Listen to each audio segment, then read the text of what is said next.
예, 여러분들 반갑습니다.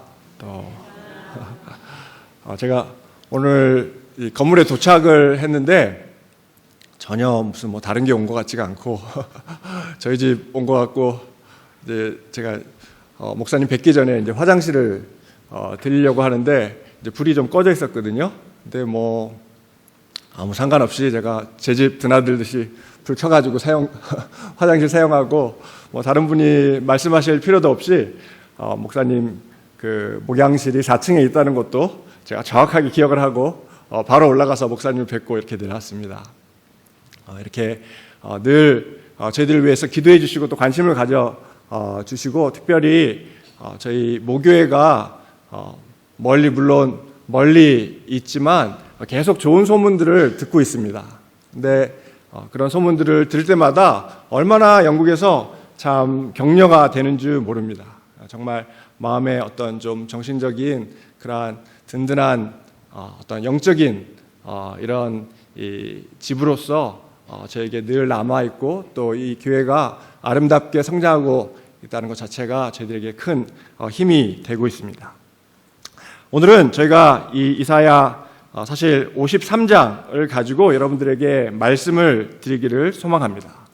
우리 하나님은 이 약속을 만드시고 약속을 지키심으로 당신이 하나님이심을 우리에게 말씀하고 계십니다. 그래서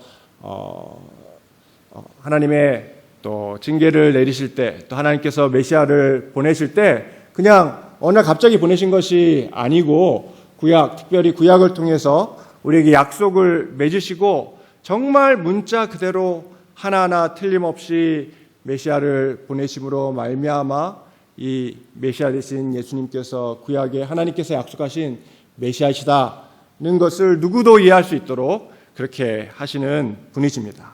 특별히 이 이사야 53장은 하나님께서 이제 보내실 메시아에 대해서 어떤 분이 될 것인지 약속을 하고, 또 그대로 예수님 안에서 성취된 것을 정확하게 알 수 있는 본문입니다.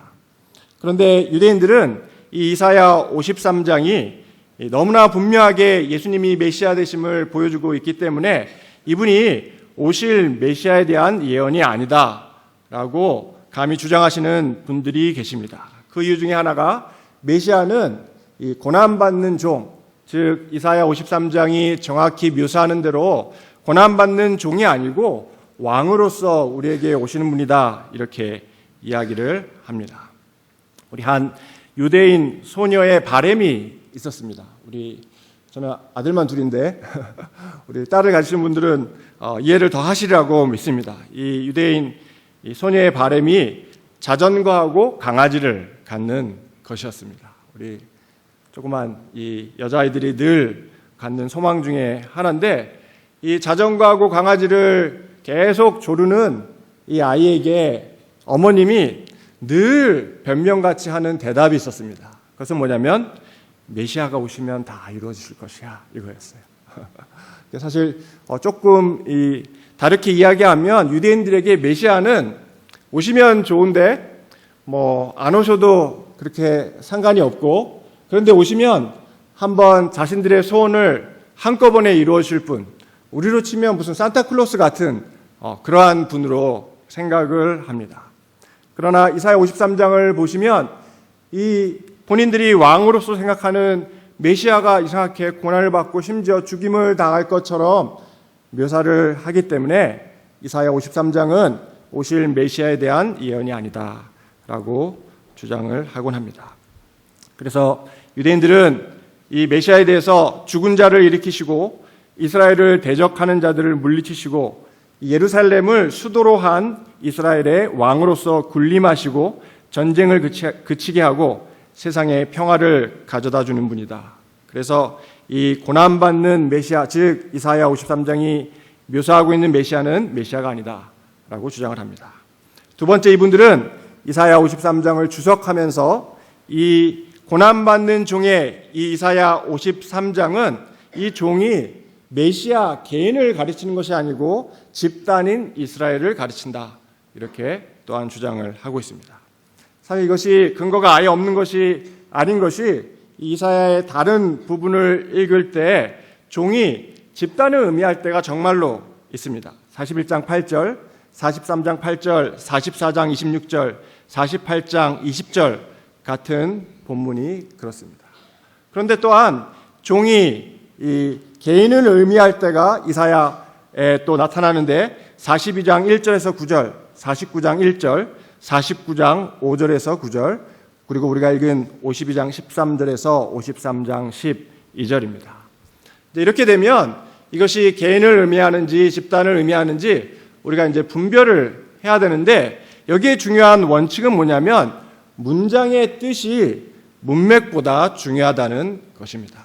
즉 우리가 지금 53장을 읽으면서 이것이 이스라엘이라는 집단을 의미하는지 아니면 개인의 메시아를 의미하는지 보려면 일단 다른 본문을 보기 전에 이 본문에 충실할 때 우리가 발견을 할 수 있는 것입니다.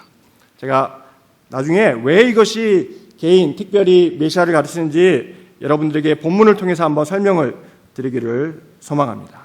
그래서 우리가 이 구약을 통해서 물론 겸손한 마음으로 또 하나님께서 조명해 주시기를 바라면서 읽을 때 우리가 깨달을 수 있는 것은, 우리가 믿는 바 메시아는 한 사람인데 두 번 오시는 분으로 우리가 결론을 내릴 수가 있고, 이사야 53장은 이것을 잘 증명을 하고 있습니다.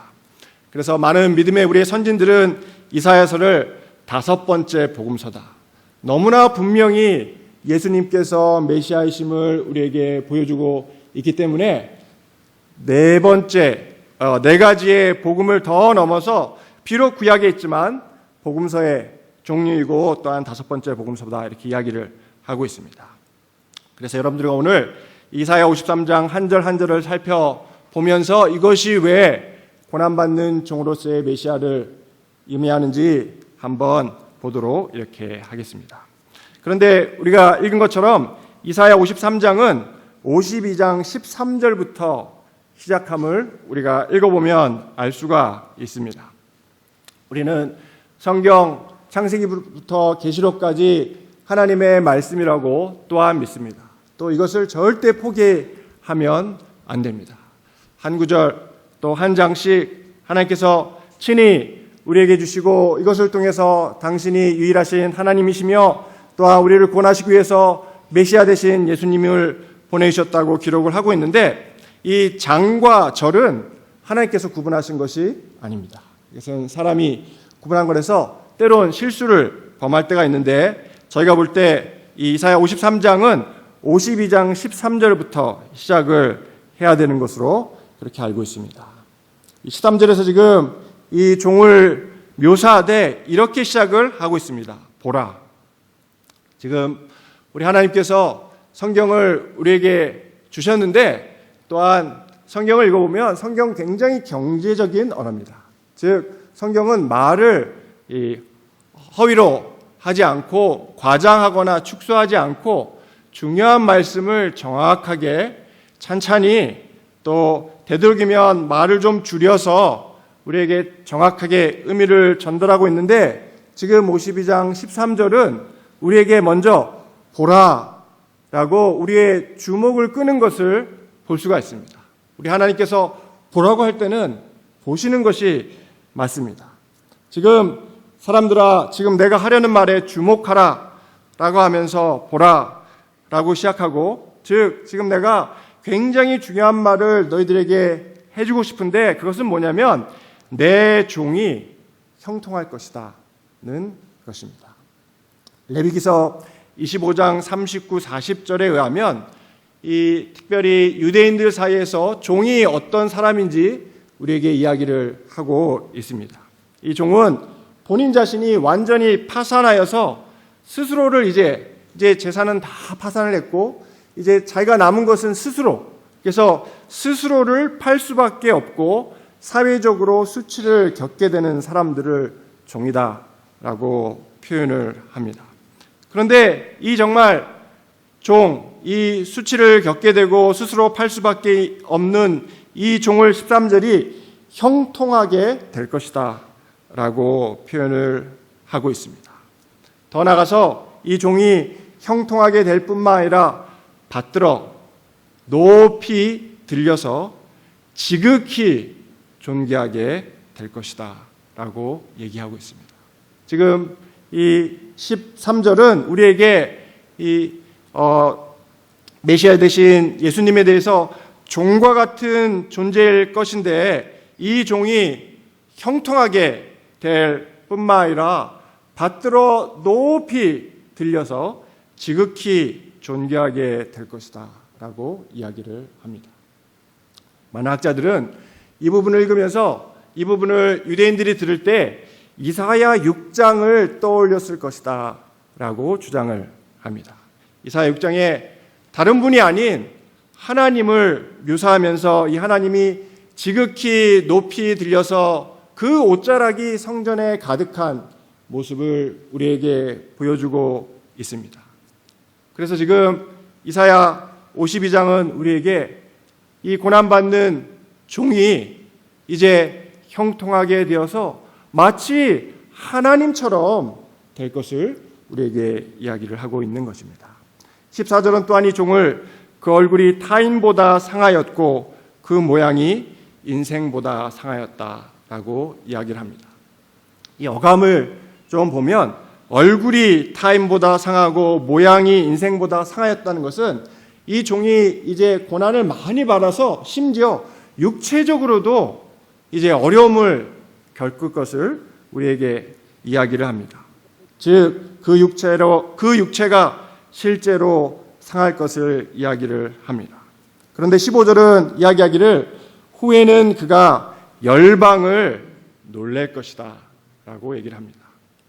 혹시 저처럼 이 해설 성경을 갖고 있는 분들이 15절에 나라들을 놀라게 할 것이다를 한번 찾아보시면 이 해설에 뭐라고 나와 있냐면 열방에 뿌릴 것이다 이렇게 나와 있습니다.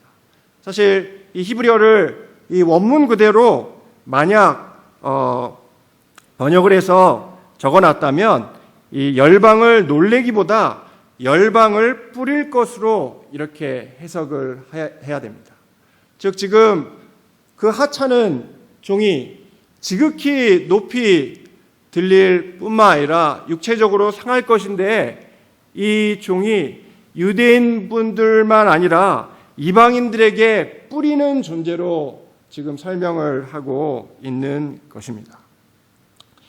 여기에 뿌리다는 단어는 레위기에서 피를 뿌리는 데 사용이 됩니다. 특별히 이제 1년의 모든 죄를 유대인들이 용서받는 그 대속죄일 날 레위기서 16장 15절에 보시면 법궤 위, 속죄소 위와 속죄소 앞에 피를 뿌리는 것이 묘사가 되는데, 그때 사용했던 동일한 단어를 지금 여기에 사용을 하고 있습니다. 즉 이제 메시아가 장차 오셔서 어떤 죽음을 당할지 지금 묘사를 우리에게 주고 있는데, 종처럼 그러지만 지극히 높이 들려서 이제 심지어 유대인들뿐만 아니라 우리 같은 이방인들에게 뿌리는 존재로 설명을 하고 있는 것입니다. 우리가 좀 상상을 동원해 보면 이 말씀을 처음 유대인들이 들었을 때는 이것이 도대체 무슨 의미인가? 이것이 도대체 지금 하나님께서 우리에게 무슨 말씀을 주고 있는가? 그런 의문을 던졌을 가능성이 굉장히 농후합니다. 그러나 예수님이 2000년 전에 오시고 그 예수님을 통해서 여호와 하나님을 심지어 우리 같은 이방인들이 만나 그 아브라함, 야곱, 이삭과 이스라엘의 하나님을 우리 하나님으로 마음속에 모시고 사는 우리는 이 뜻이 무엇인지 잘 이해를 할 수가 있습니다. 그래서 15절은 열왕은 그를 인하여 입을 봉할 것이다 라고 얘기를 합니다. 우리에게 얼마나 정말 권력이 있는 사람들이 많습니까? 특별히 지금뿐만 아니라 과거로 돌아가면 신적인 그러한 권위를 갖고 권력을 누렸던 왕들이 사람들을 지배하고 또 탈취하고 굉장한 이 소유를 갖던 그러한 때가 있었습니다. 그런데 그 열왕이 이 하찮은 종, 그러나 지극히 높이 들려서 이방인까지 뿌리는 이 분 앞에서 입을 봉할 것이다 라고 얘기합니다. 우리는 여기서 왜 열왕들이 입을 봉할 수밖에 없는지, 정말 할 말이 없을 정도로 놀랄 만한 또 하나님의 은혜 앞에 정말 자신들을 낮출 수밖에 없는지 생각해 볼 수 있습니다. 먼저 하찮은 유대인 목수가 유대인들뿐만 아니라 이제 온 열방에 구원의 소식을 전할 뿐만 아니라 이 어떻게 보면 작은 민족인 이스라엘이 섬기는 하나님이 살아계심을 이들도 또한 체험할 것이기 때문입니다. 그래서 이제 비로소 53장 1절이 시작되는데 지금 고백하기를 우리가 전한 것을 누가 믿었느뇨? 여호와의 팔이 네게 나타났느뇨? 라고 이야기를 합니다. 이 굉장히 상반된, 하지만 이것이 그 종 안에 이제 연합된 이 메시아의 이 하나님의 메시아를 통한 구원을 보면서 이 도저히 믿을 수 없는, 그렇지만 이제 이것을 통해서 하나님의 그 기이한 섭리와 또 역사를 보면서 이제 이방인들이 예수님께 돌아올 것을 앞으로 지켜보며 우리의 전한 것을 누가 믿었느냐? 여호와의 팔이 네게 나타났뇨 고백을 합니다. 저는 이사야 53장을 읽을 때마다 말씀이 정말 생선처럼 이렇게 팔딱팔딱 뛴다는 생각이 듭니다. 물론 이것이 문서로 우리에게 있지만 저는 이사야가 이 53장을 기록할 때 얼마나 벅찬 마음으로 또한 기대하는 마음으로 하나님의 그 섭리에 감탄해서 하나님의 섭리에 감사해서 말씀을 적었으리라고 믿습니다. 즉 종이 높이 들려서 하나님처럼 되어 유대인들뿐만 아니라 이방인까지 구원하는 소식을 정상적인 사고를 가지고는 이해하거나 믿기 힘든데 지금 이사야는 그 환상을 보고 있는 것입니다. 특별히 구약은 하나님의 등장도 놀랍지만 하나님의 팔이 나타날 때 구원을 주로 위해서 나타나는 것을 볼 수가 있습니다. 즉 우리 하나님께서 위대하셔서 나타나시기만 하더라도 그 안에 구원이 있고 소망이 있는데 그 구원을 구체적으로 더 정확하게 표현하기 위해서 여호와의 팔이 네게 나타났느뇨. 즉 지금 구원을 위해서 하나님께서 직접 개입하실 것을 우리에게 이야기를 하고 있습니다. 3절은 기록하기를 이 종에 대해서 그는 멸시를 받아서 사람에게 실어버린 바 되었으며 강고를 많이 겪었으며 질고를 아는 자다라고 이야기를 하고 있습니다. 지금 이 메시아에 대해서 표현을 하면서 멸시와 사람에게 실어버린 바 되고 간고와 질고를 아는 자다라고 이야기를 합니다. 유대인 선교를 할 때 정말 교회들이 좀 보편적으로 갖고 있는 오해가 있습니다. 그 오해는 유대인들이 예수님을 죽였다는 것입니다. 근데 저는 한 분도 그렇게 주장하시는 분들 중에 이탈리안 분들을 비난하시는 분들을 만난 적이 없습니다.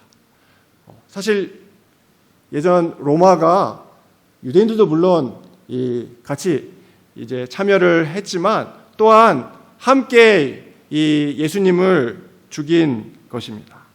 성경은 여기서 더불어 우리 모두가 하나님을 미워하고 또한 자칭 하나님의 아들이라고 그래서 주장하시는 예수님을 죽일 충분한 의도가 있는 죄인들이라고 고백을 하고 무엇보다 예수님께서 당신 스스로 목숨을 내려놓으시고 이것이 하나님의 섭리 가운데 진행이 되었다고 이렇게 이야기를 합니다.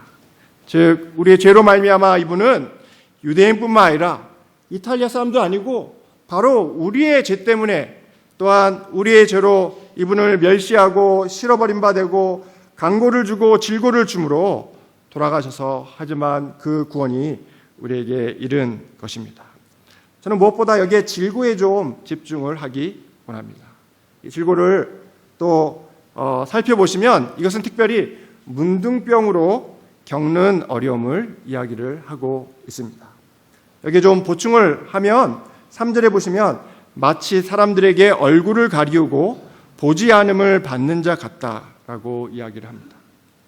유대인들이 자기의 동족을 얼굴을 가리우는 때, 그러니까 얼굴을 외면하는 때가 유일하게 한 번 있는데 그것이 바로 상대방이 문둥병에 걸렸을 때입니다. 즉 지금 예수님은 마치 문둥병 걸린 사람처럼 사람들이 외면하고 또 멸시할 그러한 일들을 겪을 것을 이야기를 하고 있는 것입니다. 그런데 4절과 5절은 이것이 예수님의 죄 때뿐만 아니라 바로 우리의 멸시고 우리의 실어버림 바 되고 우리의 간고고 무엇보다 문둥병 같은 우리의 질고 때문이다 라고 이야기를 합니다. 그래서 기록하기를 그는 실로 우리의 질고를 지고 우리의 슬픔을 당하였거늘 우리는 생각하기를 그는 징벌을 받아서 하나님에게 맞으며 고난을 당한다 하였노라. 그가 찔림은 우리의 허물을 인하며 그가 상함은 우리의 죄악을 인함이라. 그가 징계를 받음으로 우리가 평화를 누리고 그가 채찍에 맞음으로 우리가 나음을 입었다라고 이야기를 합니다. 즉 지금 이사야서 저자는 또한 이사야에게 환상을 주고 계시는 하나님은 실상 이 종은 우리가 당할 질고와 우리가 겪을 슬픔을 대신 당하는 것이다 라고 이야기를 하고 있는 것입니다. 즉 우리는 문둥병 같은 그러한 정말 동족들도 외면할 수밖에 없는, 동족들도 얼굴을 돌릴 수밖에 없는 그러한 처참한, 우리 스스로 구원할 수 없는 그러한 죄를 가지고 그 죄로 말미암아 하나님과의 관계가 단절된 사람들인데 그 당할 질고를, 그 슬픔을 스스로 하나님께서 예수님께 지우셨다고 이야기를 하고 있는 것입니다. 제가 좋아하는 구절 중에 하나가 고린도후서 5장 21절인데 고린도후서 5장 21절은 기록하기를 하나님이 죄를 알지도 못하신 이를 우리를 대신하여 죄를 삼으신 것은 우리로 하여금 그 안에서 하나님의 의가 되게 하려 하십니다. 그 이야기를 하고 있습니다.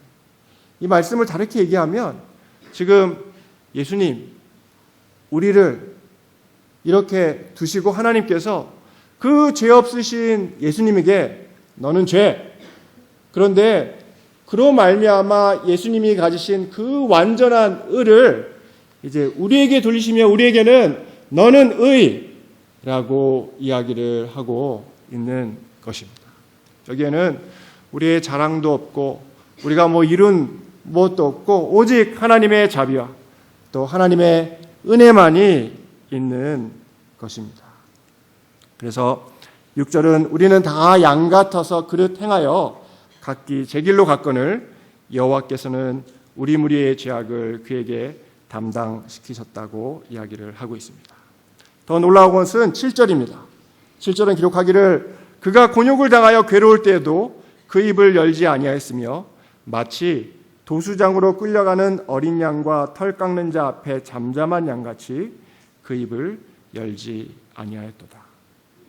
저는 예수님 특별히 그 죽임을 앞두고 있는 십자가형을 앞두고 있는 예수님을 생각할 때 사실 육체적인 어려움은 이 예수님의 그 어떤 영적인 부담보다 좀 더 덜한 아픔이었지 않나 그런 생각이 듭니다. 사실 하루만 견디면 어떻게 보면 이제 구원자로서 등장하실 수 있는 물론 정말 처참한 아픔 가운데 겪으셨지만 제가 볼 때 예수님의 정작 큰 아픔은 우리의 죄로 말미암아 하나님을 미워하는 그 미움으로 말미암아 육체적인 어떤 창과 칼로 그분을 찌르는 것과 더불어서 우리의 그 미움들이 이 예수님을 찌르는 것이었고 더불어서 예수님의 그 정작 큰 짐은 이러한 우리의 모든 죄를 그것도 과거와 현재와 앞으로 일어날 모든 그 인류의 죄를 어깨에 메고 그것을 위해서 당신께서 십자가에 달려 죽어 돌아가실 때 그 부담감이 아니었나 생각을 합니다. 그런데 7절을 주목해 보십시오. 예수님은 우리를 사랑하는 마음으로, 그래서 불평과 원망 없이, 즉 이 잠잠한 양같이 그 입을 열지 아니하였도다.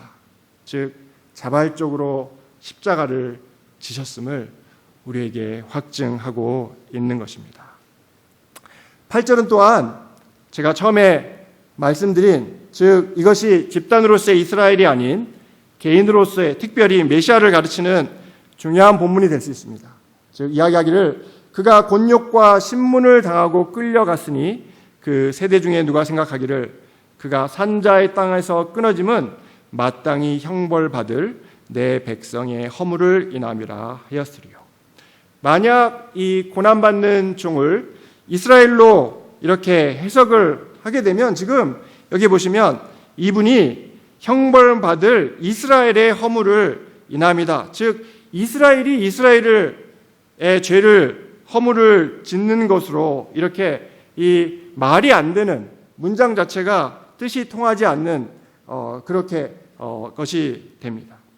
즉 무엇보다 8절을 주목했을 때 이사야 53장의 종은 개인을 이야기하는 것이 우리에게 너무나 분명합니다.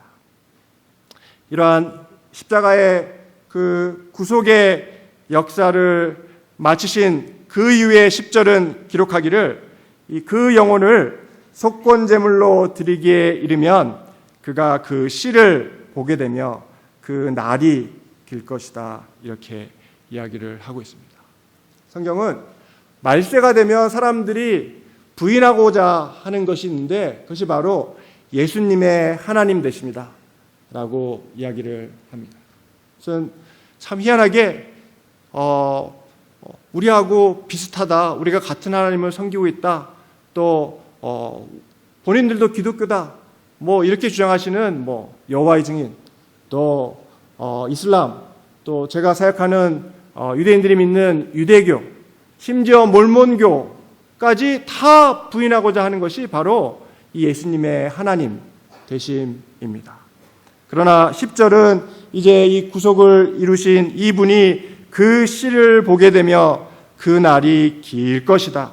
즉 이후에도 계셨고 지금도 계시고 장차 오실 분이 이사야 53장의 종임을, 종은 이 하나님과 같은 존재임을 우리에게 정확하게 이야기를 하고 있는 것입니다.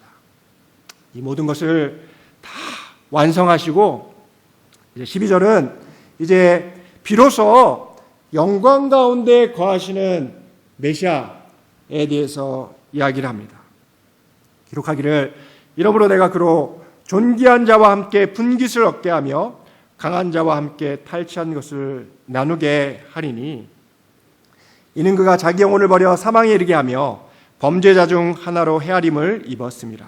그러나 실상은 그가 많은 사람의 죄를 지며 범죄자를 위하여 기도하였느니라. 유대인들이 이제 자꾸 이 예수님이 메시아 되심을 인정하지 않기 위해서라도 구약의 이러한 고난받는, 특별히 우리의 죄를 위해서 죽으시고 그 보상을 우리에게 주실 이 초림의 메시아를 자꾸 약화시키고 이 영광스러운 메시아만 부각하려고 해서 이사야 53장 같은 이 말씀을 무시하고 읽지 않고 또 약화시키고 잘못 이 해석을 하고 있는데, 이제 이 구속의 역사를 이루신 이사야 53장이 정확하게 얘기하고 있는 이 고난받는 종으로서의 예수님께서 메시아의 그 사역을 완성하시고 난 후에 또한 우리가 믿기로 다시 오실 때 이제는 고난받는 종으로서가 아니고 주의 주 왕의 왕으로 우리에게 오실 것을 또한 우리가 믿고 고백합니다. 우리의 삶이 또 여러 가지 도전과 어려움과 세상이 또 계속 악하여질지라도, 그래서 우리는 이 하나님의 구속의 역사는 계속 진전함을 믿고 여기에 소망을 두고 앞으로 전진해야 될 것을 우리가 믿습니다. 그래서 이 고난받는 종으로서의 메시아가 이제 다시 오실 때는 이 영광받는 메시아로 오실 때 우리의 삶을 충실히 살아서 우리에게 잘하였도다 착하고 충성된 종아, 내가 준비한 우리의 집으로 같이 들어가자.